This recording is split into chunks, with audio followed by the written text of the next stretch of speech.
Hello and welcome to another edition of LATAM This Week from the Brazilian Report.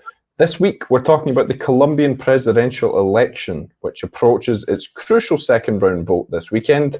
We look at the two competitors, what opinion polls are saying, and what's at stake for the South American country.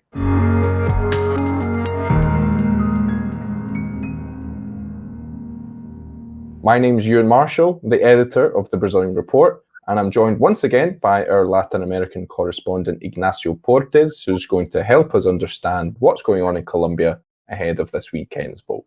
Ignacio, hello. Hey, Euan, good to be here again. Just before we get started here, I'd like to take a minute to invite you to subscribe to the Brazilian Report, which is the journalistic engine behind these videos, our Explaining Brazil podcast, and lots more. We're an independent media outlet, so our funding model is based on subscriptions only. So if you like what you hear, please check out brazilian.report/subscribe and have a look at our membership options.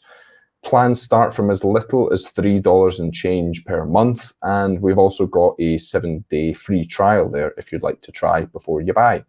So, Ignacio, we have got a head-to-head race for the Colombian presidency coming up this weekend. Tell us a little bit more about the two candidates, starting with Gustavo Petro, who he has led the polls for basically the entirety of the campaign, right? Yes, he has led for the entirety of the campaign. He came first in the first round with a bit more than 40% of the vote, but he has seen a competitor surge lately, so it's a very tight race. We're going to see. Have to wait for the results on Sunday to know who's the winner, because it's hard to forecast at the moment who is going to come up on top. But Petro, he has been a relative novelty in Colombia in terms of a left-wing candidate that is seen as a guy who has a very realistic chance to win a presidential election, which is something that never happened in the history of Colombia. Colombia has had, for most of its time, liberal and conservative governments alternating between the two for more than 100 years. A military government here and there, but mostly the two very strong parties and their different divisions. Sometimes they get split, but it's mostly those two parties that control Colombian politics for most of the time. And Petro is somewhat of a novelty in a continent that saw a pink tide of left and center left-wing governments a couple of decades ago.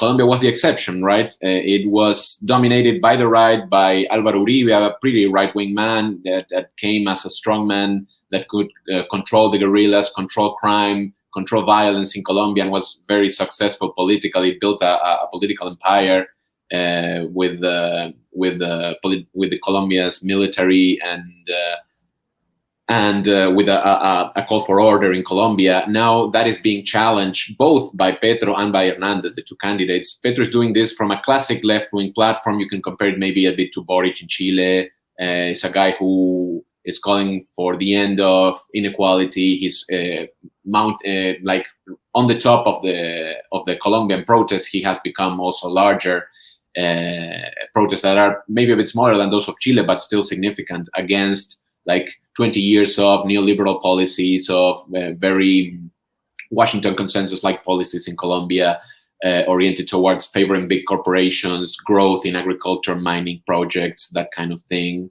And Petro is coming with a platform that wants to radically change that, be a bit more protective of farmers that are not big farming corporations. He wants to ban new oil exploration because he has this environmental green angle to his campaign.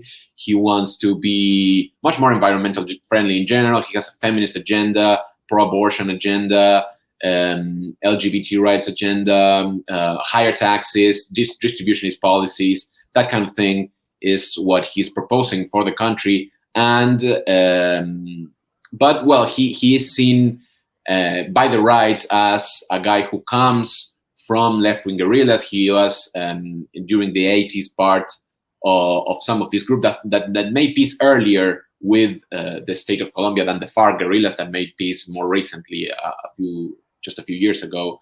He has been in social democratic parties for a long time now. Petro, for like 30 years, he has been arguably the leader of Colombia's democratic left and the main opposition to Uribe.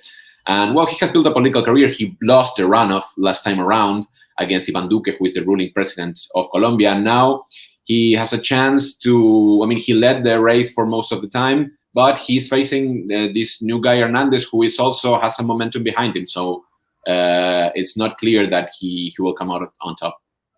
Yeah, so let's talk about Hernández then, because I remember that we spoke in the run-up to the first round of the election, and you said there was definitely going to be a chance of a bit of a surprise, and that's what we got, right? Tell us about Rodolfo Hernandez, or as he likes to call himself, the king of TikTok.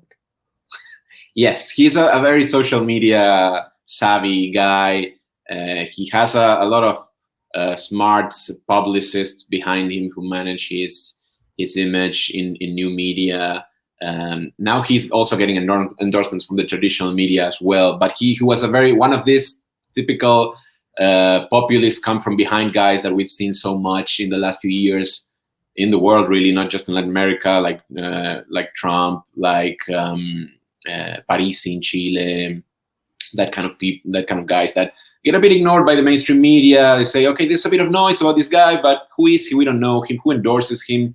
Which big political party, big politician is behind them? We don't know. So they just don't follow him too much at first, but he's big in social networks. He has some way of talking that resonates with people that are far away from political circles, but he's like an regular Joe kind of guy.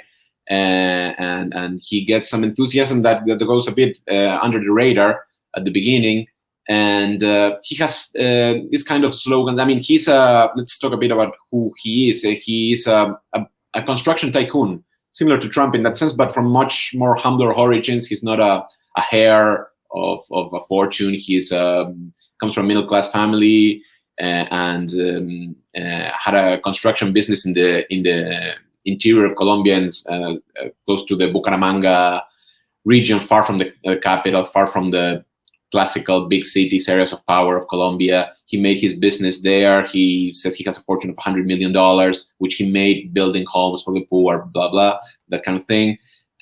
He has been a bit of a state contractor at times, but he's very critical of that. The heart of his campaign is criticizing the collusion between business contractors, construction contractors, and the state. He says there's an elite that businesses finance politicians' campaign, then politicians turn around and give the projects to the construction tycoons, and this overvalues construction projects, creates projects that no one needs. It creates a lot of unnecessary spending that doesn't necessarily go to the people, creates an elite, creates inequality, that kind of thing. So he comes at the angle of Colombian inequality at that issue from a different angle than Petro, right? Petro is more of a classic, okay, we need to redistribute what the market produces, that kind of line of thinking. And this guy says, no, it's actually a collusion between the states and business elites. So they are addressing the unhappiness that Colombians report in polls and in the streets, and the disconformity with how things are, and the tiredness with that establishment that has ruled Colombia for more than 20 years. But they're coming from different places, and Hernández is trying to position himself as a non-ideological guy. But he was successful in this in the first round. In the end he got more votes than the classical right-wing candidate, which he attacked throughout the campaign, the Fico Gutierrez, who came in third. He was the main target of Hernández, a little bit like Trump when he bashed all the rest of the Republicans in the Republican primary, and he came ahead of him. But now he's being more under the spotlight, and now the spotlight is on him to show that he's not just an underdog, and that's like an interesting character that could be some refreshing face for Colombia, but he's getting more closely scrutinized now, and we need to see if he survives this couple of weeks of close scrutiny and his own suspicions of corruption when he was a mayor if he can actually like withstand that kind of focus of having the spotlight on him, and he can still show himself as actually the new fresh guy that can renovate Colombian politics between now and Sunday when the vote will come in. Okay, perfect. And just then, before we look ahead to the vote itself, I just want to give another quick shout out for the Brazilian report. For years, we've been producing quality content on Brazil and Latin America, becoming an important source for international news, executives and decision makers and the like. And we rely on subscriptions. So please check out Brazilian.report/subscribe and see if your membership plans, if any of them float your boat. And, if you're looking for another way to support us, you can also fill up our reporters' coffee mugs at buymeacoffee.com/Brazilian Report. That's all one word. And we've set up a membership platform there. So that means that regular supporters will get access to a bunch of exclusive content, like newsletters, behind the scenes info, and the ability to ask us questions directly. So, do check that out. Okay, Ignacio, back to the Colombian election. You mentioned Fico Gutierrez there. He was the third place candidate in the first round, right? And he has now come out in support of Hernández. So what do you make of that? Is that a game changer, do you think? Well, it's important because he got a very significant chunk of the vote, right? Like I was saying, Petro got 40% of the vote. And between Hernández and Fico Gutierrez, who got 28 and 23 plus change, you get 52% of the vote if you add up those two with the endorsement, and that would be enough to win a runoff for Hernández. But of course, you cannot directly add up those votes, right? It's not how politics work. It's not.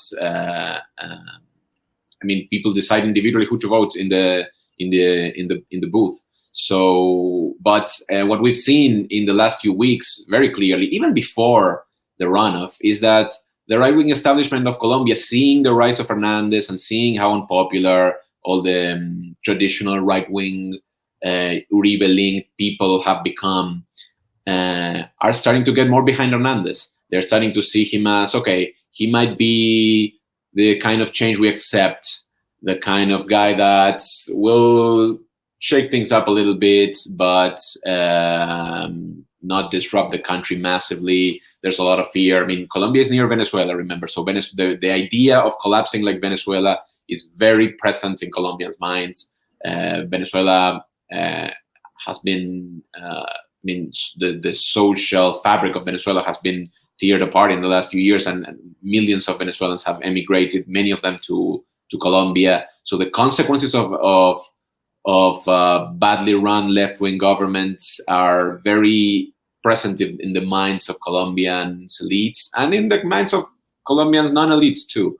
So that's the idea of having a guy like Hernández instead of a guy like Petro, who they fear more, started to become attractive or acceptable, at least in the last few weeks of the first round campaign, when he was starting to rise in the polls. And when we published that story in the Brazilian report about how the momentum was behind Hernández, even though Fico Gutierrez was still second in the race. So they've been thinking about this, and Fico Gutierrez knew that he could lose, that he could end up third. And immediately after he came out third in the first quick count of the vote, he came out, he congratulated Hernández and said he would endorse him for the second round. And what we have seen since then is Hernández touring the more traditional right-wing media of Colombia, and putting their minds at ease that, okay, he has been very critical of Uribe, very critical of the right, but you can see the good things of the first Uribe government. Even though he's been very critical of him, he can see the good side. He went to the Jaime Bailey program, which is transmitted from Miami. He's like one of the typical Latin American exiles that with a lot of money that go to Miami and do their right-wing shows from there. and Bailey told him, "Look, I am an Uribe supporter. I know him personally. I've gone to his haciendas. I've ridden his horses. I love the guy, but you don't. You criticize him a lot. Why is that?" And they had like a long talk, trying to show like an understanding. And in the end, they said, "Okay." Bailey said, "Okay, I accept that Uribe did some things wrong," and Hernández said, but I accept that Uribe also did some things right. So it was kind of seeing a theatralization for the public of the alliance between the old right and this new populist anti-corruption guy that is also leaning right now, and trying to get the typical Fico Gutierrez voter to vote for this guy. And convince everyone that he's the right guy to calm the fears of a left-wing government. So we are definitely seeing some shifts in the political preferences of Colombia's elites, but they need all of the vote to transfer to Hernández, because the centrist guy Fajardo, who got not a lot of vote, but 4% of the vote, we could in a tight race could be significant, did not endorse Hernández in the end. Though they had some negotiations.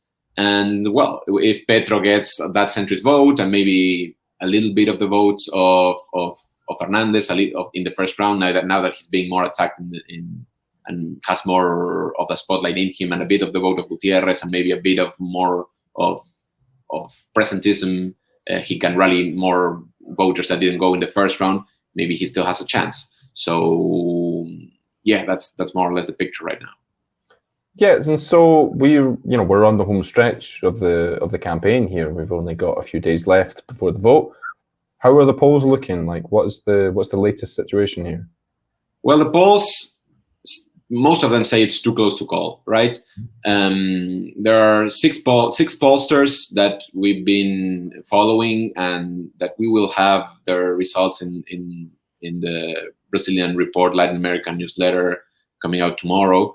And most of them are saying that it's a too close to call race, but they're putting Hernández slightly ahead of Gutierrez, but within the margin of error of Petro. Within the margin of error, 1 point ahead, 46-47, 48-46, 45-43, that kind of thing. Their only outlier is one pollster that gives a comfortable victory for Petro, but the consensus seems to be a very tight race. Prediction markets at the moment, like predicted, have a 60-40, give you 60-40 odds for Hernández. So it's a close race. We will have to wait for the votes to come in on Sunday nights to know the results, because this is just a still picture. There's no polls are allowed on Colombia in the last few days, so these polls are already a little bit old. They're from last weekend. And remember that the last polls before the first round said that Hernández didn't have enough votes to surpass Gutierrez. Still, he was rising. You could infer that he would have enough, maybe if the trend continued, to beat Gutierrez for third. But he was still behind, because on the last week you don't see polls. They're not allowed to be published. So the polls are a picture, and then the movie is still happening. We don't know what's happening in Colombia's minds at the time. It's going to be a close race. Maybe there's a little bit of margin of advantage for Hernández, but it's very close. Okay. And just to finish off then, just quickly, we've got a couple of minutes. We've spoken a lot on the Brazilian Report about what a Gustavo Petro presidency would look like. And there's lots of articles on our website for you to check out, which will tell you basically quite a lot about his platform. But just quickly, what would a Hernández presidency look like if it looks like he might hold the advantage? Yeah. Well, he's the guy with more question marks, right? He's the least known guy. Petro has been more in the spotlight for a longer time. We did a biography of Hernández recently. We published it yesterday. The fears by political analysts in Colombia is that he could have an authoritarian turn, right? That he could be this kind of new right-wing guy, like this new wave of right-wing guys like Trump, Bolsonaro. And he doesn't like to compare himself to Bolsonaro at all. He has a bit of a different approach. He likes to compare a lot to is Bukele in El Salvador. He's this kind of new media guy. Bukele is all the time on Twitter, all the time, very savvy about TikTok, memes, Twitter, fights, that kind of things. And he's also been very much in strong conflicts with Congress, with the old political parties in El Salvador. There's this famous incident in which he took armed military guys to Congress to threaten congressmen to work with him. Eventually, Bukele is a very popular guy.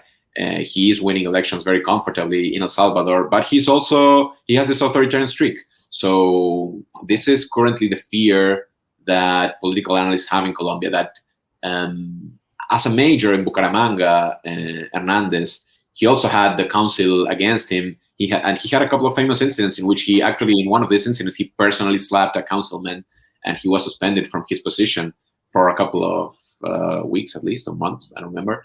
And he was constantly telling his supporters, he was very popular again, to go to Congress, to the city council, and march, put pressure against this opposition councilmen, and force them, make them feel pressured to work with him, to vote for his initiatives. And yeah, he was in constant conflict with the other powers, right? He could be in conflict with journalism too. That's another thing we've seen in El Salvador as well, and in Mexico. Mexico is a different government, a left-wing government, more like. But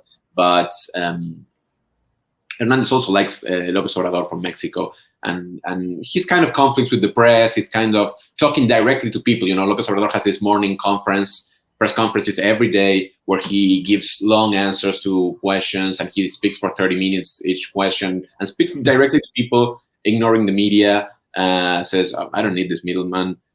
So I like this kind of thing he admires about López Obrador, and his anti-establishment kind of way of positioning himself against the old political establishment of his country. So I would say he is likely to lean right wing, but with some kind of twists, probably with his own kind of initiatives, and you will have to keep an eye for these kinds of conflicts with the press, with all the establishment guys.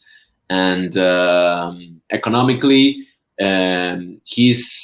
that's where he's given most credits, that he has been able to reduce deficits in the city in Bucaramanga when he was a mayor. He was very focused. Like he didn't deliver on promises of improving social housing, that kind of thing. Without those were like the typical campaign promises that are hot air. But he did deliver on improving the finances of the city. So that kind of thing, like the budget deficit and the current account deficit, are very big things in Colombia. They're always a big issue in Congress. They're very worried about being able to pay all their debt. They're having their bonds. We're in the middle of a worldwide bond sell-off, and bonds from countries like that, like from emerging countries like Colombia, that are seen as not so bulletproof, are seeing their value drop, because they're seen as more fiscally inconsistent. So he will maybe he's seen, at least by the right, as a guy that's more likely to keep an eye on those kind of issues than Petro. So yeah, that's on the economic front. And on the political front, maybe a bit of an alliance with the alt-right, probably, to govern, but also some conflicts with guys that he doesn't like from Colombia's politics. Okay. Well, we'll leave that there for today then. Thanks very much, Ignacio, for priming us for this weekend's vote. Thank you, Euan. Glad to be here again. And as well, if you're looking for more on the election, or just Colombia as a whole, check out our website, Brazilian.report. We've got loads of articles in our Colombia archive for you to peruse through there. And all that's left to say is thank you to everyone for watching, and we'll see you again soon.